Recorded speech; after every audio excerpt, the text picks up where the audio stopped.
Hello दोस्तों। हमने पिछले एपिसोड में सुना कि आरज़ू जो है मीरा को घर छोड़ती है और फिर वो चली जाती है। तो स्टोरी आगे बढ़ाते हैं। मीरा आरज़ू को जाते हुए देख रही थी। उसके बाद मीरा जो है अपने घर के अंदर चली जाती है। मीरा घर के अंदर जैसे ही जाती है वो देखती है उसकी मम्मी नेहा के साथ बैठ के बात कर रही थी। नेहा को देखते ही मीरा जो है दौड़ के जाती है और नेहा को ज़ोर से गले लगा लेती है और बोलती है, तू आई तो मुझे बताई क्यों नहीं और कब से आई है?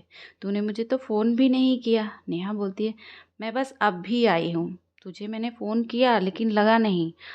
मैं सोची शायद तू रास्ते में होगी, इसलिए मैंने जो है डिस्टर्ब नहीं किया। और तू गाड़ी भी खुद से ड्राइव करती है, इसलिए जो है मैंने तुझे फ़ोन नहीं किया। तो तू सबसे पहले जा कपड़े चेंज कर। इतना भीग कैसे गई है? तो मैं आप लोगों को ये बता दूँ, नेहा जो है मीरा की कॉलेज टाइम की फ्रेंड है। बहुत अच्छी फ्रेंड है। दोनों एक तरीके से देखा जाए बहुत अच्छे बेस्ट फ्रेंड है। ये लोग लंबे टाइम से जो है एक दूसरे से मिल रहे हैं। नेहा अपना कॉलेज कंप्लीट करके अपने जो है वापस होम टाउन जो है इंदौर चली गई थी। तो ये लोग एक दूसरे के कांटेक्ट में रहते थे लेकिन मिल नहीं पाते थे। तो इसलिए जैसे ही मीरा नेहा को देखती है, खुद को रोक नहीं पाती है और वो भीगे कपड़ों में ही जाकर उसे गले लगा लेती है। नेहा बोलती है, अच्छा ठीक है, सबसे पहले जा तू कपड़े चेंज कर और नीचे आ। मीरा बोलती है, नहीं नहीं तू भी चल मेरे साथ मेरे रूम में। तभी मीरा की मम्मी बोलती है, मीरा तुम फ़ोन क्यों नहीं उठा रही हो अपने पापा का? वो तुम्हें कई बार कॉल कर चुकी है। मीरा बोलती है, नहीं माँ, मेरा फ़ोन रिंग हुआ ही नहीं। मीरा जैसे ही बैग चेक करती है, फ़ोन नहीं मिलता। तब मीरा को याद आता है कि फ़ोन तो आरज़ू के गाड़ी में ही भूल गई। वह अपनी मम्मी का फ़ोन लेती है और अपने नंबर पर कॉल करती है। जब फ़ोन रिंग करता है तो आरज़ू देखती है कि उसके साइड सीट के नीचे रोशनी जल रही है।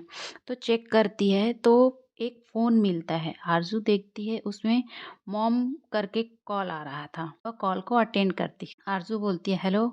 तो दूसरी तरफ से मीरा बोलती है, हेलो, वो फ़ोन मेरा आपकी गाड़ी में रह गया है क्या? आरज़ू बोलती है, हाँ मेरी गाड़ी में है, मैं घर पहुंचने वाली हूँ। तुम्हें ज़रूरत है क्या? अगर बोलोगी तो मैं अभी लाकर छोड़ देती हूँ। मीरा बोलती है, नहीं इतना ज़रूरी नहीं है, मैं कल ले लूँगी, मैं सिर्फ कंफर्म कर रही थी। आरज़ू बोलती है, ओके डन। कॉल कट होता है। मीरा अपनी मम्मी का फ़ोन जो है रिटर्न कर देती है और नेहा और मीरा ऊपर रूम में चले जाते हैं। नेहा पूछती है, मीरा तेरा फ़ोन कहाँ है और तू किसके साथ घर आई है? मीरा बोलती है, क्या है ना, रास्ते में मेरी गाड़ी ख़राब हो गई थी और कोई पहचान की थी, उनके साथ आई हूँ। मेरा फ़ोन उन्हीं की गाड़ी में छूट गया है, कल ले लूँगी। नेहा बोलती है, ओके कोई बात नहीं, वो सब छोड़, मुझे तुझे कुछ गुड न्यूज़ बतानी है। तू पहले जल्दी से कपड़े चेंज कर, फिर हम बात करते हैं। मीरा जल्दी से बोलती है, ठीक है, मैं अब भी आई 5 मिनट में। मीरा जल्दी से कपड़े चेंज करने के लिए चली जाती है और फिर आती है और नेहा को बोलती है, अब जल्दी बता, क्या गुड न्यूज़ था? नेहा बोलती है, मैं तुझे बताने से अच्छा है दिखाती हूँ। और हाँ, मैं यहाँ तेरे घर पर कुछ दिन रुकने वाली हूँ, कुछ शॉपिंग करने के लिए। मीरा बोलती है, वो छोड़, जो दिखाना था वो दिखा पहले। तो नेहा जो है तभी मीरा को शादी का कार्ड मीरा के हाथ में रख देती है। ले देख, यही गुड न्यूज़ है जो तुझे बताना था। कार्ड देख के मीरा ज़ोर से चिल्लाती है और कहती है, ये क्या है? हम रोज़ बात करते हैं, तूने मुझे एक बार भी नहीं बताया। और तेरी शादी किसके साथ हो रही है? तू तो किसी और से प्यार करती थी ना, उसका क्या हुआ? नेहा बोलती है, कार्ड खोल के तो पढ़ मेरी माँ, तुझे सब पता चल जाएगा। मीरा कार्ड खोल के देखती है, नेहा वेट्स सिद्धार्थ लिखा हुआ रहता है। आंखें बड़ी करते हुए पूछती है, ये कैसे हुआ? घर वाले मान कैसे गए? तूने तो कहा था, सबने मना कर दिया, शादी नहीं होगी। तुम दोनों ने मनाया कैसे? तूने मुझे एक बार भी बताना ज़रूरी नहीं समझा। जब रिश्ते के लिए सबने मना कर दिया था तो रो रो के सारी रात जो है कॉल पे मुझे जगाया तूने, और जब इतनी अच्छी खबर हुई तो तूने मुझे एक बार भी नहीं बताया। तू तो बड़ी मतलबी निकली। नेहा बोली, अरे अरे शांत हो जा देवी जी, प्रचंड रूप धारण करने की ज़रूरत नहीं है। मैं क्या करती उस समय मुझे कुछ समझ नहीं आ रहा था। सब इतना कॉम्प्लिकेटेड हो गया था कि तुझे परेशान नहीं करना चाहती थी, बट मुझे पता था मेरी फैमिली किससे मानेगी। तो जब उसे बताया, उसने मेरी बहुत मदद की। वो यहीं है अभी कुछ समय से मुंबई में। मुझे उससे भी मिलना है और पर्सनली उसे कार्ड देना है। होती है जो भी हुआ बहुत ही अच्छा हुआ और मैं तेरे लिए बहुत खुश हूँ। दोनों फिर से गले मिलते हैं। तभी मीरा की मम्मी, तुम दोनों नीचे आ जाओ, खाना खा लो। खाना लगा दिया है वरना ठंडा हो जाएगा। मीरा बोलती है, आ रही हूँ माँ, बस 1 मिनट। नेहा बोलती है, आंटी बुला रही है, तो चल आगे, मैं एक कॉल करके आती हूँ। पूछूँ तो वो बिज़ी है या फ्री है? मीरा, ओके, जल्दी आना। नेहा कॉल करती है, तू फ्री है? मैं मुंबई आई हूँ, अपनी फ्रेंड के घर रुकी हुई हूँ। अगर तू फ्री है तो कल मिलते हैं। दूसरी तरफ से, ओके, कल मिलते हैं, एड्रेस मैं सेंड कर दूंगी। दोनों कॉल कट कर देते हैं। नेहा नीचे आती है और सब एक साथ डिनर करते हैं और सब सोने के लिए चले जाते हैं। वहीं दूसरी तरफ रात को आरजू बेड पे लेट के फ़ोन को बार बार चालू कर रही थी। फ़ोन को देख रही थी। वो अपना नहीं, मीरा का फ़ोन देख रही थी, क्योंकि मीरा के वॉलपेपर पे मीरा की ही पिक लगी हुई थी। आरज़ू कंटिन्यू उसे देखे जा रही थी। देखते देखते कब उसकी आंख लग गई, आरज़ू को पता ही नहीं चला। नेहा भी सो चुकी थी। मीरा अभी भी जाग रही थी। वो आरज़ू के बारे में सोच रही थी।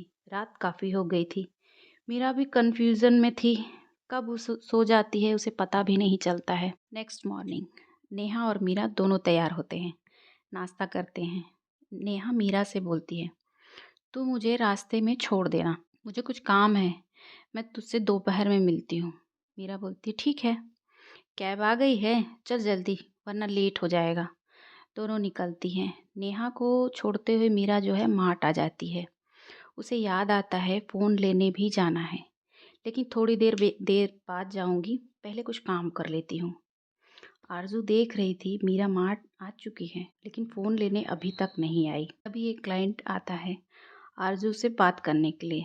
दोनों केबिन में बात कर रहे थे और आरजू जो है क्लाइंट को समझा रही थी।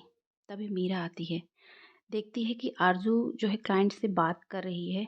उसे बात करता देख मीरा जो है डोर को नॉक नहीं करती है और वहीं सामने खड़ी हो जाती है। आरजू की नज़र जब पड़ती है तो वो जल्दी से जो है बात ख़त्म करती है और दोनों बाहर आ जाते हैं। आरजू देखती है जिम कर रहे कुछ लड़के मीरा को ही देख रहे थे और वहीं मीरा दूसरी तरफ फेस करके खड़ी थी। आरजू जो है मीरा को बोलती है, तुम कैबिन के अंदर जाओ और मैं जो है अभी आती हूँ। मीरा कैबिन में चली जाती है। अब इतनी खूबसूरत लड़की हो तो कोई भी देखेगा, खासकर मीरा जो है देखा जाए तो वाकई में बहुत खूबसूरत है। सबसे खूबसूरत है उसकी आंखें, जो सबसे अलग थी।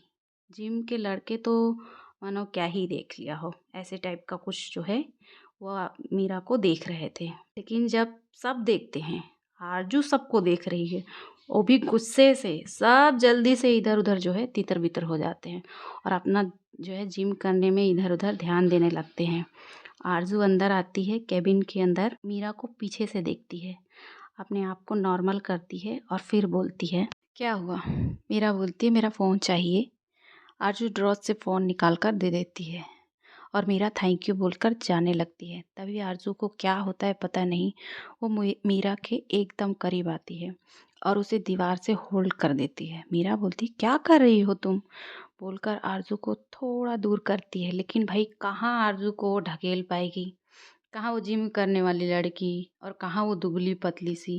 लेकिन वो फिर भी बोलती है, क्या कर रही हो तुम? क्या हुआ है? यहाँ सब हैं, कोई आ जाएगा, हटो यहाँ से।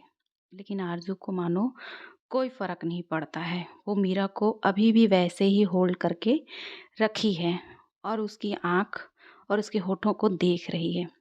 मीरा फिर बोलती है, देखो आरजू, मुझे जाने दो, मुझे सिर्फ फ़ोन लेना था, मैं फ़ोन लेने आई थी, मुझे बहुत काम है। तब आरजू मीरा की आंखों में देखते हुए पूछती है, क्या तुम किसी के साथ हो? क्या तुम किसी के प्यार करती हो?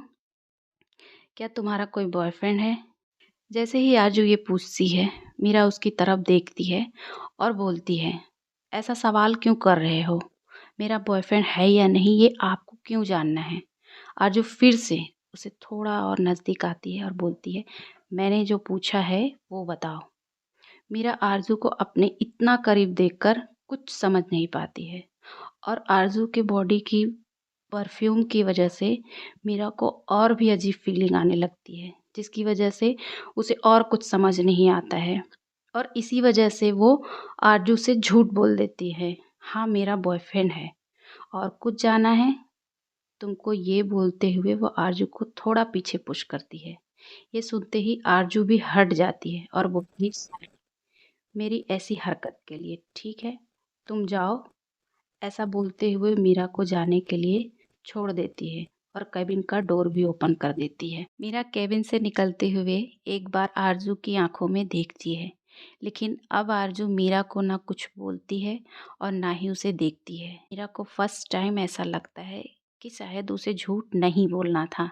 ये सोचते हुए वो मार्ट के केबिन में आ जाती है। तभी उसके फ़ोन पर नेहा का कॉल आता है। नेहा बोलती है, मिल गया तेरा फ़ोन? मीरा बोलती है, हाँ मिल गया। नेहा बोलती है, ठीक है, जहाँ तूने मुझे छोड़ा था वहीं पर हम 3 बजे जो है मिलते हैं। मैं कल रात जिस फ्रेंड के बारे में बता रही थी, मैंने उससे मैंने उससे टाइम फ़िक्स किया है, मैं तुझे उससे मिलवाऊँगी।